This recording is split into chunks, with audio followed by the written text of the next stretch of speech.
Hello everyone, this is Shadow Cosmic here, and today I'll be doing another Shadowverse, what do you call this, next review? I think I called it next review. Yes, I know, it's been a while, I'm sorry, but I've been busy with like exams. Because I flunked my exams, I have to retake the paper. Anyways, so today we're talking about ShadowCraft, as you can see from the thumbnail.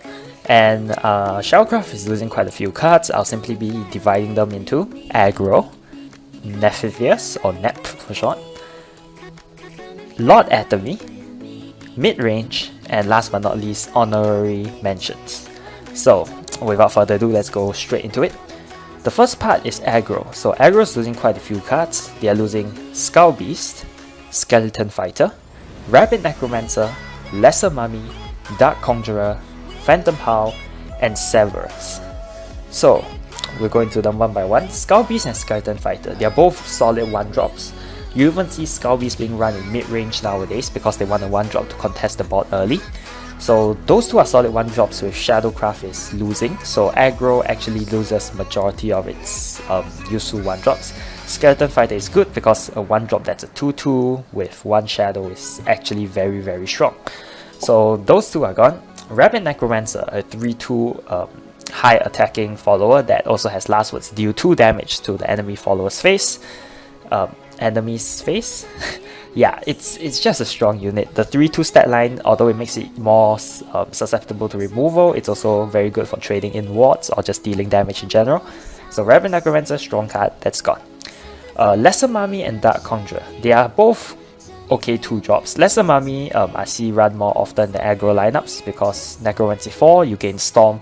It's just 2 damage directly to face, which is what Aggro needs. Dark Conjurer, I don't see it run so much nowadays. When you play it, if there's an Evolve follower, summon a ghost, it's just 1 damage to ping to face, or sometimes just to trade off a ward or something. So Dark Conjurer, I used to run it in the old list, and now I think I've replaced him for something else. But either way, he's still shifting out. Phantom Howl and Shadowverse. Now Phantom Howl is a very strong finisher for Aggro Shadow. You summon basically on an empty board, you summon 5 ghosts. They can all go to face, and that's without adding in buffs from Shadowverse. Shadowverse gives you Coco and Mimi. Coco and Mimi, basically that's 4 direct damage to face. You can use one of, I don't remember which one is it, but one of them gives 2 attack to a follower, the other one deals 2 damage to anything. So it's just a very good card for dealing damage. So with both of them gone, Aggro Shadow's losing good early drop followers, good finishers, so might actually be in a little bit of trouble. So we hope they give Aggro Shadow some more tools in the future. Now moving on to Necromancer. Necromancer is losing Soul Conversion, Impious Resurrection, Foul Tempest, Death Brand, and Motakay. So we'll go one by one. Soul Conversion, in the past I would have said this is quite a big loss, but now we have easy replacement in Demon Eater. So Demon Eater can easily replace Soul Conversion, so it's not that big of an issue. The only problem with Demon Eater is in Necromancer decks. Demon Eater can interfere with Necromancer's ability, which means your Necromancer won't be as strong, but nonetheless it's a okay replacement. Impious Resurrection, I don't see it being played very often, but nonetheless it's just kill something, summon a 4/4. If the something has last words, even better. But oh well, it's just here for the sake of being here. I'm not even sure why I added it here. Foul Tempest, very good actually, as a removal option. I see it being played in Atomy as well, not just Necromancer. Reason is because it's extremely good against Aggro. You nuke the opponent's board with 1 damage, or Necromancy, nuke the opponent's board with 3 damage, which basically clears out any Aggro board they have. Having lost it, I think Necromancer will have a harder time dealing with Aggro. So they still have plenty of other removal options, but Foul Tempest was one of the more effective ones. Death Brand also, as many of you know, Necromancer is very heavy on removal, so Death Brand is another removal option gone. Of course, they still have plenty of removal, but Death Brand personally, I think it's one of the better ones that's now getting removed from rotation, so too bad.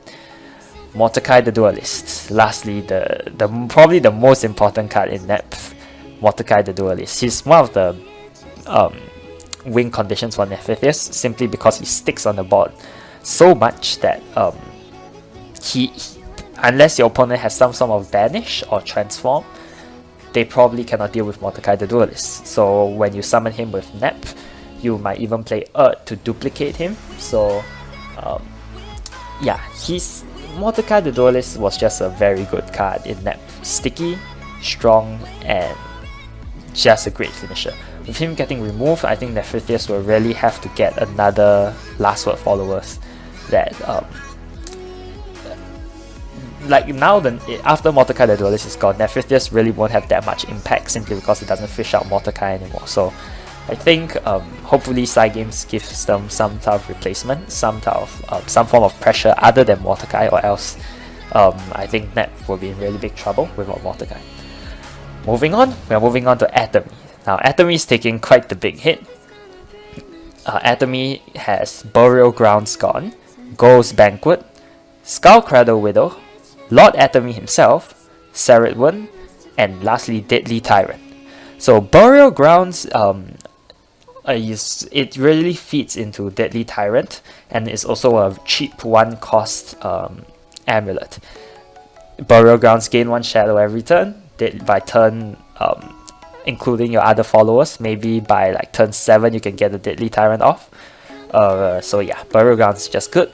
Ghost Banquet is also a you don't really see it being played often except in more funky creative lists, but Ghost Banquet is a good alternative if you don't have any if you don't have 1-drop amulets.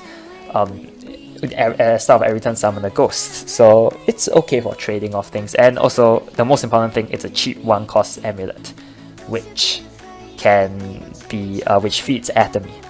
Skullcradle Widow, I'm not really sure where to put her in. She used to be seen in a lot of lists because she was a 2-drop that gave draw, but after what's the chicken's name, and Androphus, the peacock, after that card came in, she really lost her purpose because the card basically gave everything draw a card. So yeah, Skullcradle Widow isn't really seeing much play anymore, but she's still here, so I guess so.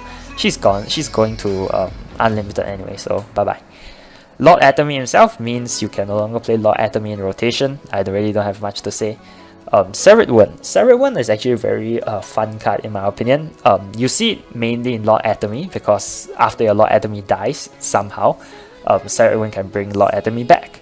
But I've seen other people play with more creative lists like Lord of the Flies, a bunch of other things. So Ceridwen, in my opinion, is a fun card that unfortunately you don't really see people play outside of Lord Atomy. But nonetheless, I'm still kind of sad to see her go from rotation. But oh well.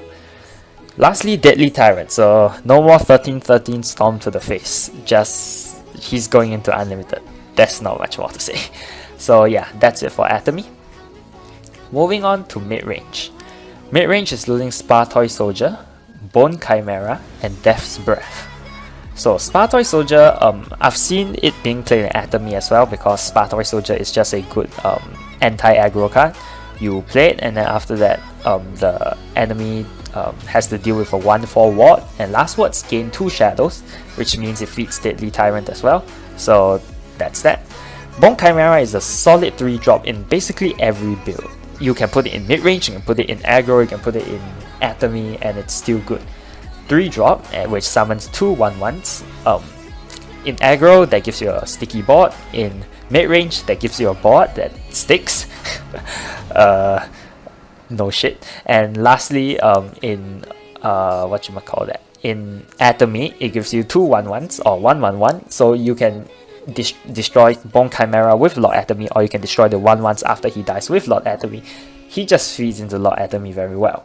So Bone Chimera is also going to Unlimited. And lastly, Death's Breath. So Death's Breath used to be a staple. I'm pretty sure it's still a staple. I don't really play mid-range Shadow, so I don't know. But I still think some people run Death's Breath in mid-range Shadow. It's just a good card. It summons 3 zombies. If you have enough shadows, it gives them +1 health and ward. Really gives you quite a big board that can be comboed with Actor the turn after. So yeah, losing it is quite painful for mid-range Shadow, but once again, I'm pretty sure mid-range Shadow has other options. I think Actor alone might be able to sustain, but we're not sure, so we'll have to see. So Midnight Haunt, honorary mentions. Okay, we have Midnight Haunt, Lord of the Flies, and Pluto. So we get the easiest out of the way. Pluto is really here just for because it's a legendary. I don't really see many people play her. Just destroy a follower and gain its stats. So I've once played against a meme deck. I played Bahamut, they played Pluto, now they have a 14/14 Pluto that I can't deal with. Those were sad times. Lord of the Flies, he was good for quite a while. I think during Darkness Evolved, was it? When he first came out, he was a fun card because he had a certain factor of RNG in him. And also cause the followers he summoned were quite useful, the bee, the scorpion, and the beetle. So yeah, he was a fun and interesting card to play around with. Behind the card has made a meme video about him. His opponent just kept reviving Fly. I'll link it in the description below. That was a fun video to watch. And lastly, Midnight Haunt. Midnight Haunt, when the card first came out, I tried playing so many memes with Deadly Tyrant, but as now we have something stronger, you can have Atomy plus Deadly Tyrant, so Midnight Haunt really lost its purpose. But nonetheless, it was still a fun card in its time. You just Midnight Haunt, Tyrant next turn, bam, kill the opponent. So yeah, that's what Shadow's losing. Quite a few cards actually. Nep is in, of course, the worst spot with Motakay gone.